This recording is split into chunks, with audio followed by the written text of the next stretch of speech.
So this is a 31-year-old, quite a complex case. Acute myeloid leukemia, second cycle of chemotherapy. Been in hospital a while, has had some recent C. diff infection, so just finished a course of vanc. Recent enterococcal line infection, so I was on ticaplanin, and due to being immunocompromised on our hematology oncology ward, was on prophylactic posaconazole. So patient rapidly deteriorated within a few hours. So it was started on empiric pip/tas plus a dose of amikacin. Blood culture signal positive about 4:30 in the afternoon. Obviously, the very important gram stain was done. It was a gram-negative bacilli. So we processed it according to our usual standard of care, but we also, because it was during the initial evaluation a few years ago of the Pheno system, which I will introduce, we put it onto the new rapid diagnostic as well, because it fit the criteria. So we got the rapid ID, and it was a Pseudomonas aeruginosa. So now this is interesting for us because previously our hematology oncology ward, where the patient had been, not so long ago there had been a multi-drug resistant Pseudomonas, one which is a GS5 carbapenemase producer, which as you can see from the profile is very resistant. So I'll come to continue this later on in the talk. So I'll just give you a bit of context of what the overview of the talk, kind of who we are, because I think giving context as to the size of the hospital, our patient demographics, it's actually quite important when you introduce new technologies, because the way you introduce things will differ from whether you're a tertiary referral centre, huge reference lab, or just a small DGH. It does make a difference. So we'll introduce ourselves, our lab, our clinical use of new technology, and then some of the clinical interventions and the data associated with that. So this slide was from when I spoke overseas, so I'm sure you all know where Basingstoke and Winchester are. So our trust is 3 hospitals. We have roughly 950 beds, so it's Basingstoke and North Hants Hospital and the Royal Hampshire County Hospital. They're about half an hour apart. And also have a small kind of Andover Moor Hospital, small outpatient, more clinic setting. So we have recently moved to this is the ITU beds.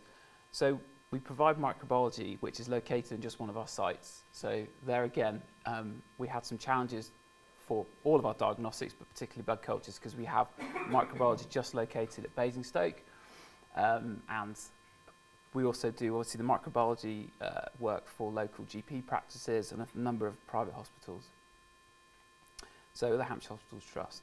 So obviously in relation to sepsis and blood cultures, as the previous speakers have alluded to, the blood culture critical result. And I don't think I really need to explain that. Particularly for us, gram negatives are the biggest headache because they are hard. Antibiogram is very hard to predict. So they can be completely sensitive to multi-drug resistant, as we've just previously shown. So when we're designing our pathway, obviously we're using the standards which the SMI states, which now obviously introduce the times, which have actually now disappeared. 4-hour time is been removed from the latest iteration, I believe. So we still want to kind of create a really good diagnostic pathway, and Mike alluded to an early talk, was it split up into pre-analytical, analytical and post-analytical. So we've done quite a bit of work on the analytical and also the post-analytical, and we're in collaboration with our pathology, other pathology specialties to start looking at 24-hour loading of our blood culture machines, especially on our satellite site, but that's still a work in progress. So we'll talk about improvement of the analytical and the post-analytical state. Now, this is obviously a fairly familiar type of chart for those who work in the laboratories and order tests, where ideally we want to, the idea of a really good rapid microbiology service is to reduce the time for diagnostic uncertainty and increase our time for diagnostic certainty much more rapidly. And this is kind of traditionally what blood cultures will do. You have your blood culture flagging positive, you get some rapid tests. There are more and more new technologies which are coming in, like rapid MALDI on pellets or rapid incubations, and then rapid ASTs direct on bloods, and then maybe some Phoenix, Vitex, things like that 24, 48 hours later. So it still takes a bit of time to get full ID and AST, particularly when you're getting an MIC. So ideally we want to shorten that stage so we can get the most rapid, valuable information that will have a direct clinical impact. There's no point producing rapid information that isn't really going to have that much impact on patient care.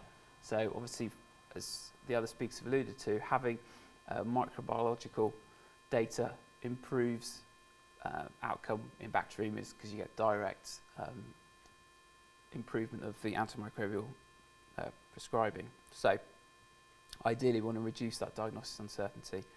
So there is a number of different technologies out there, rapid molecular, MALDI, and there are clinical action points that can be taken along that pathway based on what information is given. I'm sure I don't need to explain this to you, you're all well aware of all this, but some of these new technologies can allow our clinical impact to be a little bit sharper, a bit faster, and maybe that can help target the antibiotic therapy for those patients. So, I'll give you a bit of a kind of a baseline as to what we currently did at the time.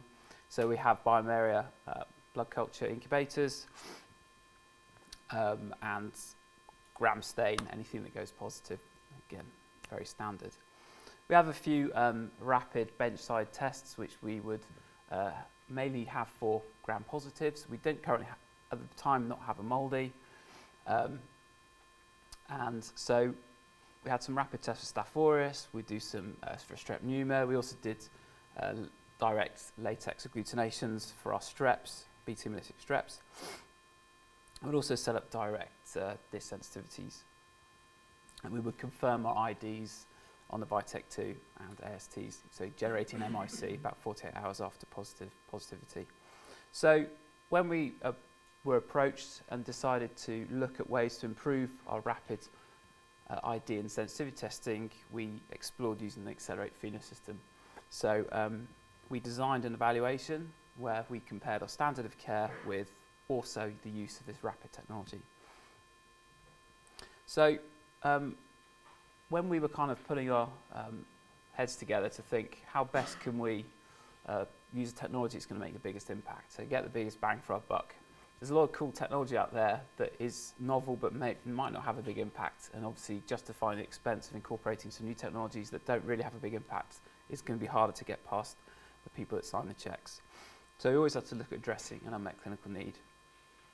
So we wanted to improve our diagnostic certainty and reduce turnaround time for blood cultures.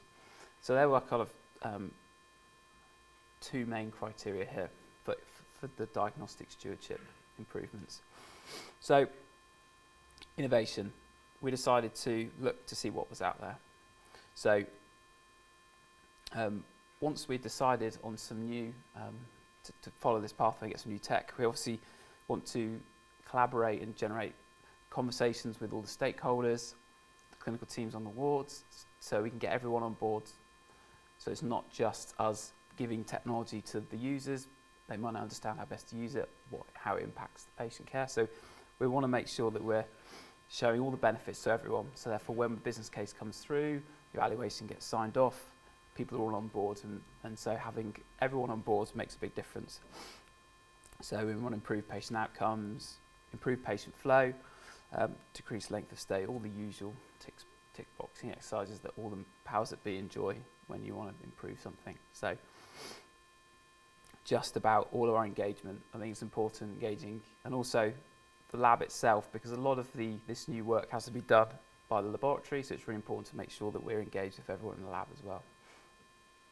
So, for those of you who aren't familiar, the Accelerate Pheno system, our setup, we have 3 modules in the system, and it's automated ID and phenotypic antimicrobial susceptibility results, including MICs.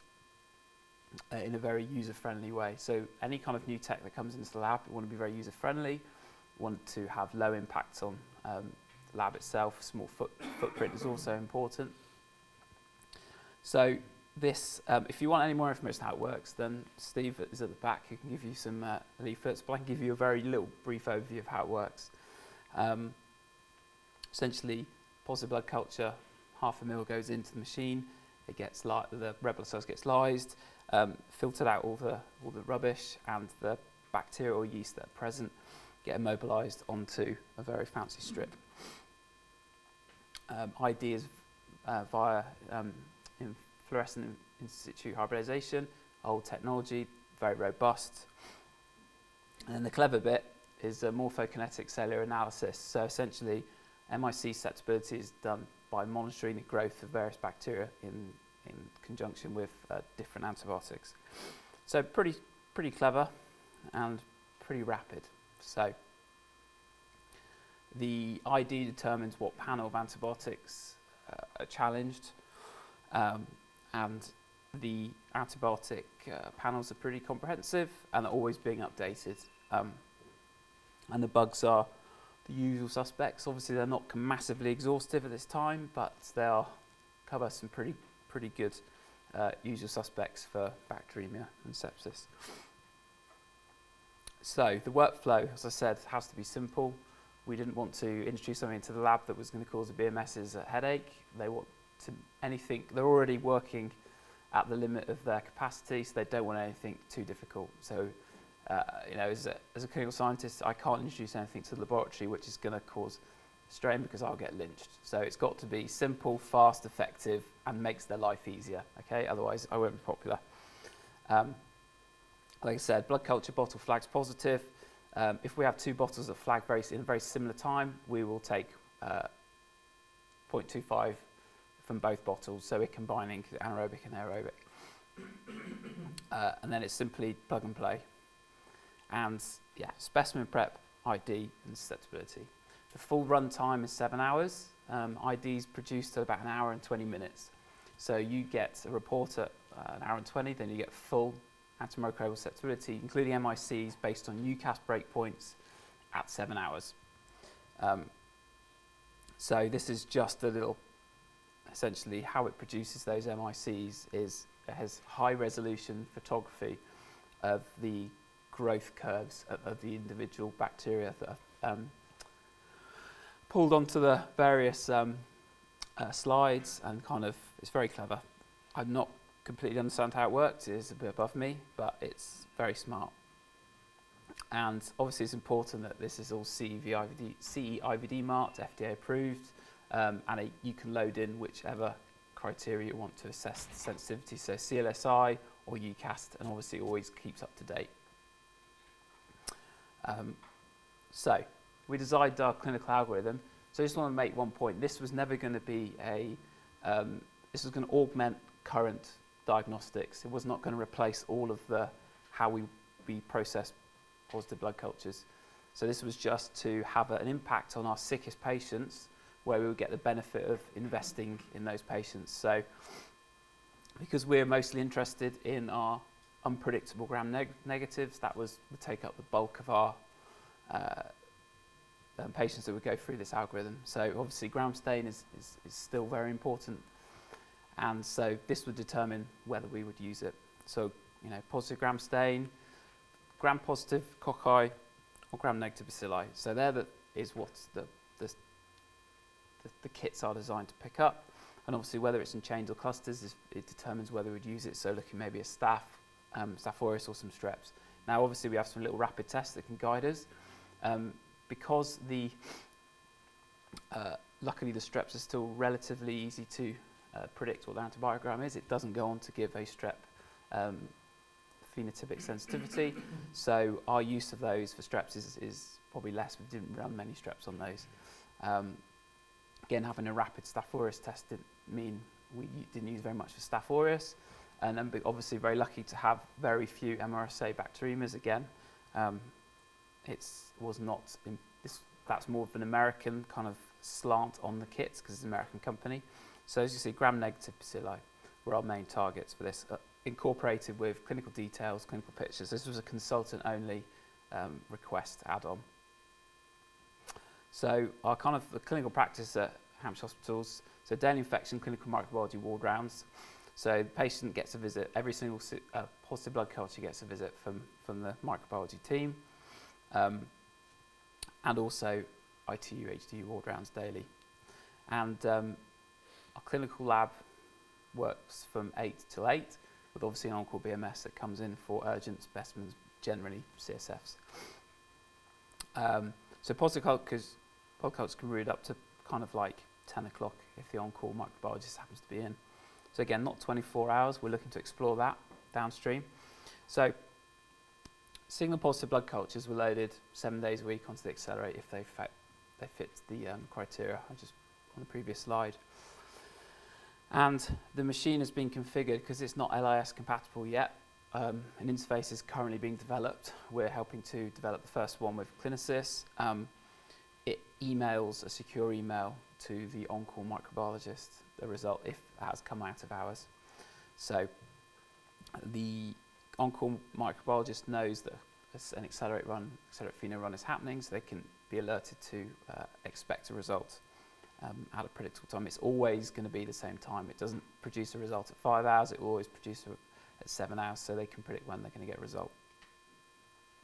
So just a little bit interest, obviously, before we use an introduced test, we want to make sure it actually does what it says it does. So in our initial evaluation, we're generating the analytical kind of sensitivity and specificity, which was very good, and we're very happy. So it's 208 patients went through this, and the reason why the gram-positive one is slightly lower than the others is because initially the paediatric bottles weren't compatible with the system due to the fact they had antibiotic chelating resin in, but the system has now become compatible, and so therefore we had a few false positives where the system thought the resin balls were yeast, but again, we had some of the early iterations of the kits, so we helped in the development. So again, mixed cultures are always a challenge even in traditional microbiology when blood cultures are done. So we had a couple of times where our standard of care picked up a polymicrobial blood culture, but the Pheno system didn't. Now, when you use new technology that is novel, it's not just about how it performs, it's about how you use it and how you understand the nuances of the test and how best to use it. So it was all about our learning exercises as well. So we understood that if, say, the gram stain was scanty, even if the system, even if the patient met the criteria, we didn't run it because there was a good chance it would be below the limit of detection of the test. And so when you do have a polymicrobial mixture, it's unlikely that you're going to have both of those organisms will be at the same concentration. One is generally going to be out-competing the other. So we surmise, and we probably saw this on the plates as well, that when there was a dual infection and the Pheno system didn't pick it up, it was because one was very, very low. And so that's why the gram stain is important, because potentially you can see a polymicrobial mixture, but also it's going to potentially struggle here. But obviously more improvements are being made. So the fact is we had 208 positive blood cultures, and we only had this amount of polymicrobial mixtures. So I think when you have the dual infection, one is going to be out-competing the other, hence the reason why it's not always picked up. Then we were, obviously this is the performance of the phenotypic sensitivity testing versus our standard of care, which is the Vitek 2. Again, it was very good. A number of these errors, so we have 5.3 very major errors, 1.1, so the very major errors, there's 5 of those. So very major error, if you're not familiar, this is where your standard of care has deemed something to be resistant, but your new tech, or the Pheno system, predicted them to be sensitive. So that would have a big clinical impact. But as you can see, these are So as Mero and tobramycin, the algorithms for improving the testing of these has been improved because a number of these, so particularly meropenem, it needs to be primed with a lower dose, or the bug needs to be primed with a lower dose of Mero to switch on its carbapenemase. So therefore, the algorithm has been tweaked to remove some of these essentially false negatives for meropenem resistance. So again, it's constantly improving, and we were very happy with how it's agreement in MIC and also categorical, which is whether it's SIR based on UCAST breakpoints. Bit of information on the turnaround time. So obviously we're happy with the analytical performance versus our standard care, but also the turnaround time is very great. Bearing in mind this is based on us not having a MALDI at the time, so the Accelerate ID obviously very rapid, hour 35, give or take. MIC comes out just under 7 hours. Our final standard of care test was sometimes up, past 2.5, 3 days. As you can see, there are a number of outliers, and this is obviously very much dependent on the time of day the blood cultures went positive. Has it just missed the end of the shift? Is it a junior BMS? So there are other things that take into consideration, but obviously the rapid turnaround time of using the Pheno test has been really quite marked.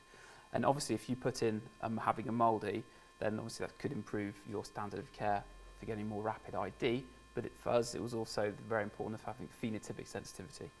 Whereas the molecular tests will give you an ID, and maybe some resistant markers, that is not an indication that those resistant markers are going to be expressed. So there you've got the genotype and phenotype argument, which is always raging. So how it impacts the clinical decision making. So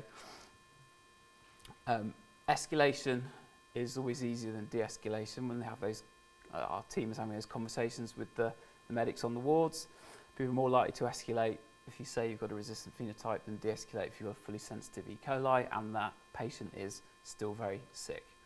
So a number of our ITU colleagues and discussions elsewhere when we've presented is that the traditional microbiology say that has been reported back to ITU patients is normally after a good couple of days.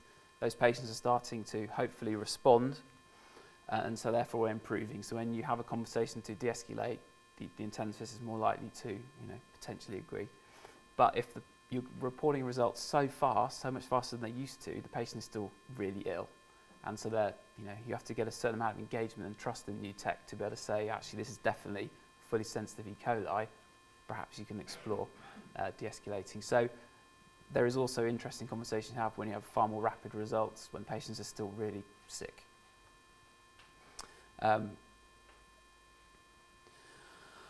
So you do need a good relationship, and we're lucky that we do have good engagement with our clinical colleagues, so they do trust our judgment when we are talking about new tech, and that's really important to foster these.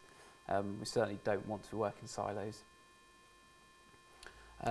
So we've been kind of running this now for a good couple of years, had 300-400 patients go through it.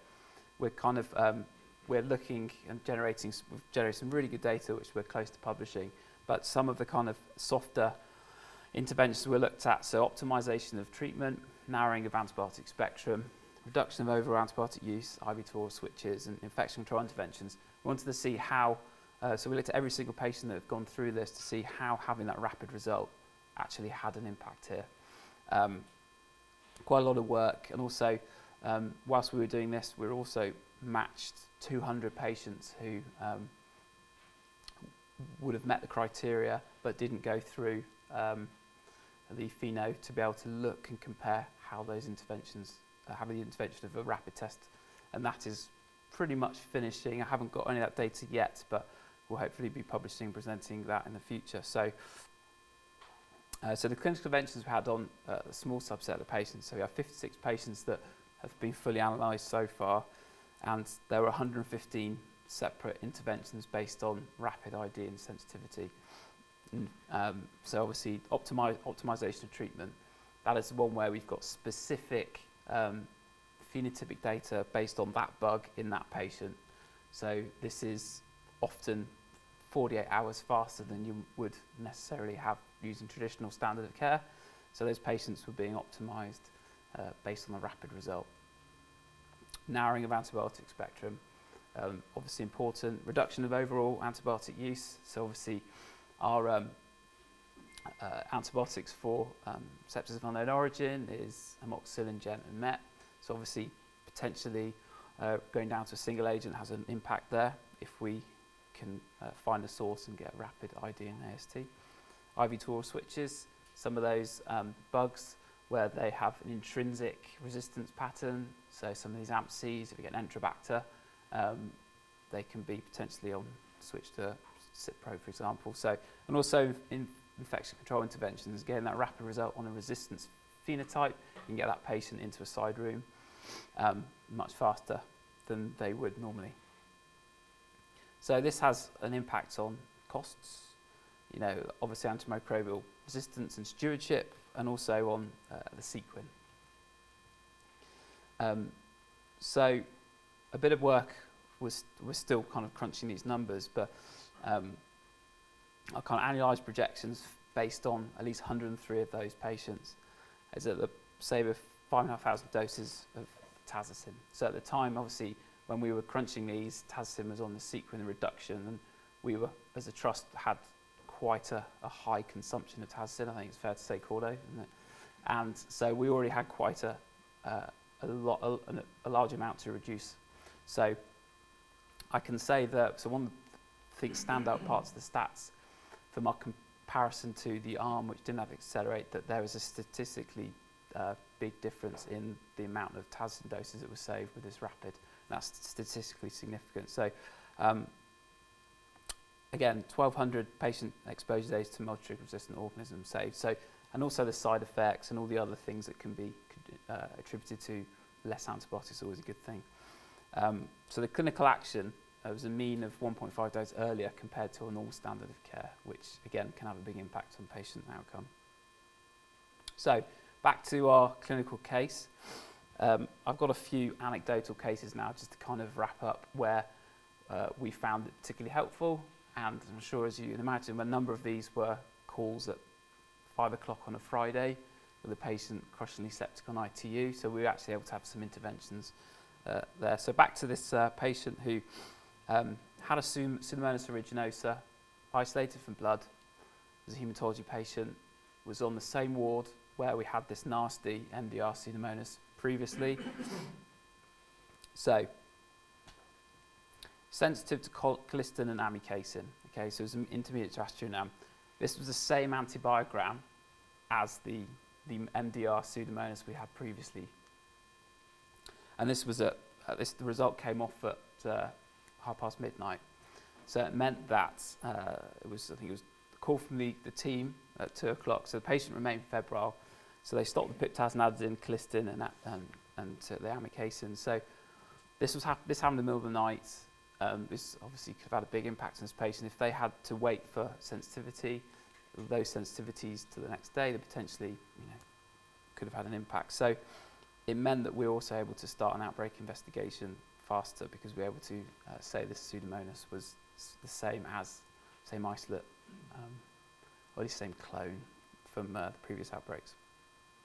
So, case number 2, 53-year-old ITU. So again, this is post-pseudomyxoma peritonitis surgery. As Cordo mentioned, we're one of the 2 centres in the UK for excellent this type of surgery. So we get a lot of patients who visit ITU 48 hours. Generally, they're stable and then they get de-escalated down to HDU and so on. They always get at least a 2-day stay. So at times they could potentially have antibiotics. So the empirical treatment, they query abdominal sepsis. Stat dose of gent, co-amoxiclav and teicoplanin. Blood culture, gram-negative bacilli at 8:30 in the morning. It was called to ITU. AST and ID was E. coli, and it was in the SBL, and that was reported at 4:30 on the same day. Phoned to ITU. Again, this was a Friday afternoon call. and the rapid AST facilitator changed to meropenem and GEMT with immediate isolation of the patient, contact precautions. So again, there's an example of optimization and infection control. This was the first isolate of the SBL in this patient, so they weren't expecting it. So this patient was just in an open ITU bed. If we hadn't have had that, then potentially they might not have had that intervention till the next day. And so this, obviously for us it was well worth the investment on the Pheno test. Okay, case number 3. 57-year-old male, febrile with abdominal pain. Again, so querying abdominal biliary sepsis. Again on Piptaz and Stat-Gent and metronidazole. Blood culture gram-negative positive again. 9:30 in the morning. Intrabacter cloacae. So 11 o'clock we got the ID, because it does report the ID. Even though it hasn't finished doing its full run, it will report the ID. And therefore there's a chance for you to make an intervention there and then. So Enterobacter cloacae, intrinsically AMC producer. So rapid ID facilitated change to high dose oral ciprofloxacin and rapid isolation and so on and so forth. So then this had a number of clinical interventions based on just the ID. And then obviously the confirmation of the AST was 5 hours later. So 24-year-old female admitted with collapse, respiratory failure, hypertension, quite a complex medical history. No Noonan syndrome, was also had flu A, was on ITU. So secondary bacterial sepsis was assumed, but they also had penicillin allergy. Empirical IV meropenem was started by, and blood culture flagged positive, gram-negative, called to the lab by the lab at 11:15. It was a serratia, Mars sans. Now, query source, so they did a number of imaging, and early ID prompted further investigations, and this patient actually had an endocarditis, serratia endocarditis, so it did warrant further investigations and query source. So this rapid ID really did help, and she was sent to London for treatment and did well. Okay, final one I think. So 71-year-old male, poorly controlled type 2 diabetic, chronic kidney disease. So emetic sepsis, AKI, the usual kind of picture for someone poorly controlled. Empiric amoxiclav on admission, so GEMT was withheld due to having AKI. Next day, so rising inflammatory markers, he was really going off. So he's escalated to Piptaz. Blood culture flags positive, gram-negative bacilli again. They carried on with the current antibiotics. Proteus species. So, so fully sensitive Proteus. It was emailed to the consultant, and obviously we were able to de-escalate to amoxicillin. So we showed a targeted de-escalation as well within hours. And that's because our relationship with our clinical colleagues, and this is coming, they realised that this is a reliable technology to be able to help improve their patient care. So this is kind of the summary from all of the clinical team in microbiology. Obviously the analytical performance is very good. Having rapid ID and accurate phenotype is important. Now the phenotype, that's the clincher. Having that's equivalent to the UCAST methods is really, really important, having it that fast. Minimal hands-on time, important for the lab. Versatile, it can be used by potentially blood sciences on, for us, on our Winchester site. A small footprint, and the connectivity is obviously it's improving because we're getting it. At the moment, it's really good because it emails us results securely, but obviously it will be LIMS attached soon as well, which will have a big impact. And therefore, we want to be able to ensure that our conversations with these important results go to the right people, because obviously that's important with the post-analytical phase. So, a few issues. Performance with mixed cultures, again, they are improving, and it's something that we realise that no technology is 100%, so you have to be able to risk assess and the benefits outweighing those potential few false negatives. But based on our cost-benefit analysis so far, which we hopefully will be publishing soon, pure antibiotic saving has an impact on our sequin and our stewardship. Infection prevention again, that's something that's really important. When you have limited side rooms, we've got to better make sure we use them well. And potentially can be used in the hub and spoke model when you've got a 24-hour, 7-day multidisciplinary pathology service. And hopefully overall improving our quality of care of sepsis. So, thank you. Any questions?